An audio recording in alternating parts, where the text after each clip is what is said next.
Bonjour, alors ce type-là est un physicien blagueur.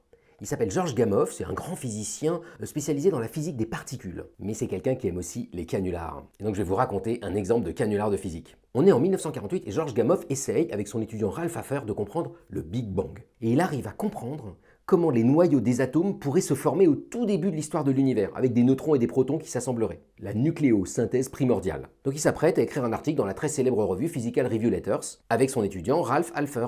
Et là soudain il se dit, mais Ralph Haffer, Georges Gamow, ça fait un peu alpha, gamma, comme les lettres grecques. Alors je ne sais pas si vous connaissez le grec, mais l'alphabet c'est alpha, bêta, gamma, etc. Et là il pense à un collègue à lui, un autre très grand physicien de l'époque qui s'appelle Hans Bethe. Et il se dit, oh non mais ça serait trop marrant si on pouvait avoir Hans Bethe qui soit co-auteur de l'article, comme ça nos auteurs ça ferait Alpher, Bethe, Gamow comme alpha, bêta, gamma. Et il rajoute le nom de Hans Bethe sans lui demander et il envoie l'article à la revue. L'article est accepté et là il se dit, oh aïe aïe. Il appelle Hans Bethe en lui disant « Je suis désolé, j'ai mis votre nom dans l'article sans vous demander et tout, est-ce que vous êtes quand même OK juste pour la blague ?» Coup de chance, Hans Bethe a le sens de l'humour, il dit OK, et depuis, c'est devenu l'article Alpha, Beta, Gamma, très réputé dans l'histoire des sciences, un des articles les plus importants sur le Big Bang. Humour de physicien.